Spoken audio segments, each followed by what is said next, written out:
Coucou tout le monde. Alors je suis de retour avec aujourd'hui donc une seconde vidéo qui est simplement la vidéo complémentaire donc à celle que je vais poster juste avant.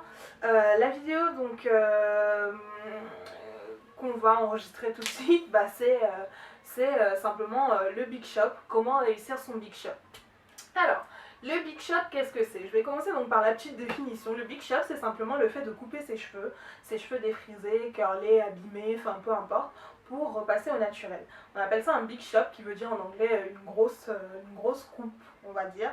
Donc voilà. Donc le Big Shop pour les naturels est généralement le jour qu'on prend, c'est-à-dire le jour de référence qu'on prend pour se dire voilà, mes cheveux ont un an, je suis naturelle depuis un an, je suis naturelle depuis 2 ans. C'est à partir de la date du Big Shop.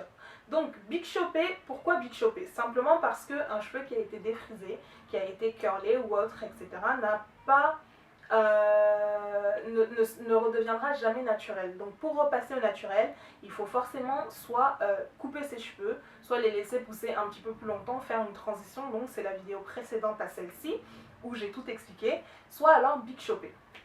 Donc Big Shopé, comment réussir son Big Shop? Il va falloir, je vais aborder, on va dire 3 points aujourd'hui pour le Big Shop sur comment réussir son Big Shop. Le premier point,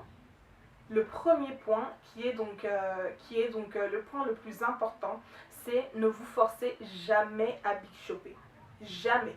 La texture crépue avec laquelle vous allez vous retrouver sur votre tête, ce sera à vous de la gérer. Donc il ne faut pas laisser les gens vous mettre la pression en vous disant oui mais vas-y coupe-toi les cheveux, nanana, ils sont moches et tout. Ou alors non, t'as pas intérêt à les couper, machin, enfin voilà. Non, ne vous laissez pas mettre la pression. Quand vous serez prête à Big Shopper, vous le saurez, vous le sentirez. Un Big Shop qui est précipité, qui est forcé, etc., généralement reconduira les personnes à se redéfriser par la suite. Donc ce n'est pas la peine de se forcer, prenez votre temps, faites-le quand vous le sentirez.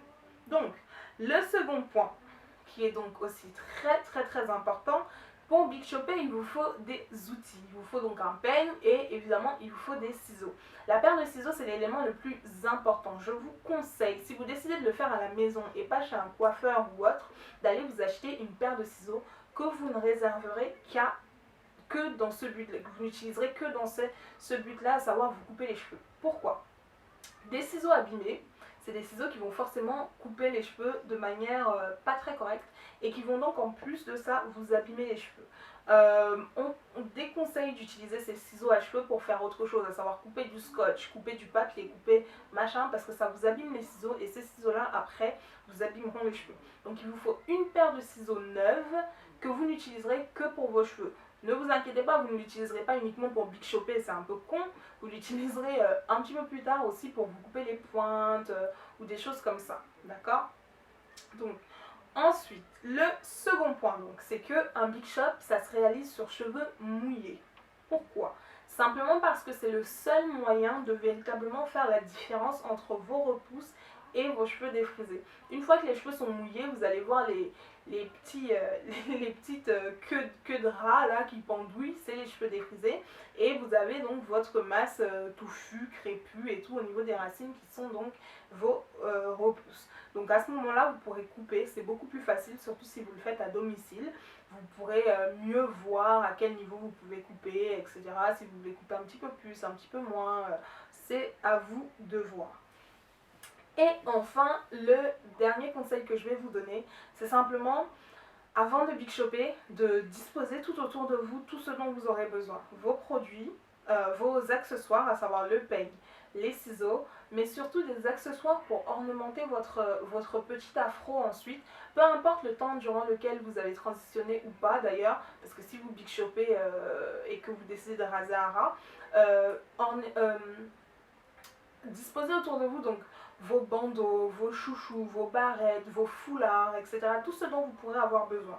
Disposez aussi autour de vous vos produits hydratants. Une fois que vous avez fini de Big Shopper, moi je vous conseille de vous laver les cheveux, faire votre shampoing normalement et tout, couper donc, Big Shopper, Et enfin, donc, hydratez-vous les cheveux et commencez donc à jouer avec votre touffe. Peu importe que vous soyez rasé ou que vous ayez coupé en ayant 2 cm ou 2 mm sur la tête, essayez vos bandeaux, essayez vos faux attachés de foulard, mettez vos boucles d'oreilles, etc. Parce que c'est à ce moment-là que vous vous dites, voilà, je l'ai fait, maintenant je dois assumer cette tête-là. Donc c'est le moment de trouver si vous voulez, la façon dont vous vous sentirez belle, la façon dont vous vous sentirez en confiance avec vos cheveux courts, etc. Et ne vous inquiétez pas, vos cheveux pousseront. Donc ensuite, il vous suffira juste d'en prendre soin, d'écouter mes conseils, d'écouter les conseils des autres filles sur YouTube, les conseils qu'il y a sur les blogs, etc. Et vous verrez vos cheveux pousser. Tant que vous les entretenez correctement, ils pousseront. Tout le monde n'a pas la même vitesse de pousse. Il y en a qui ont 2 cm par mois, il y en a qui en ont beaucoup moins, il y en a qui ont 0,20 cm, j'en sais rien. Mais vos cheveux poussent. S'ils ne poussaient pas, vous n'auriez pas de cheveux sur la tête. C'est aussi simple que ça, d'accord? Donc, prenez votre mal en patience. Mais surtout, pensez à faire des photos. Les photos sont réellement les seules preuves que vous aurez que vos cheveux ont véritablement poussé. Pourquoi? Parce que quand vous regardez vos cheveux comme ça, que vous passez toute votre journée à étirer une mèche de cheveux, à vous dire oh non, elle arrive qu'au niveau de l'œil, en un mois vous n'aurez pas de différence, vous aurez toujours l'impression que les cheveux arrivent qu'au niveau de l'œil. Alors que si vous prenez des photos, que vous documentez donc votre hair journey, comme on dit en anglais, donc votre voyage, comment je vais traduire ça, hair journey, donc votre expérience de vos cheveux ou votre voyage à travers vos cheveux, vous verrez combien vos cheveux poussent, quels sont les changements, etc. etc.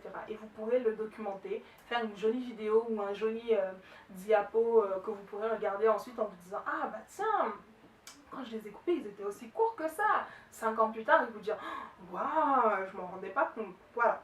Donc, j'espère que je vous ai donné les quelques clés donc, pour réussir votre Big Shop. N'hésitez pas à me laisser des commentaires pour me dire si j'ai oublié des choses, si vous avez besoin de savoir autre chose, etc. etc. Je vous souhaite à tous de passer une excellente soirée. Pour celles qui font le pont du 10 mai, bah écoutez, vous êtes en vacances pendant pratiquement une semaine, alors reposez-vous bien, amusez-vous bien, faites-vous chouchouter, etc. Bonne soirée!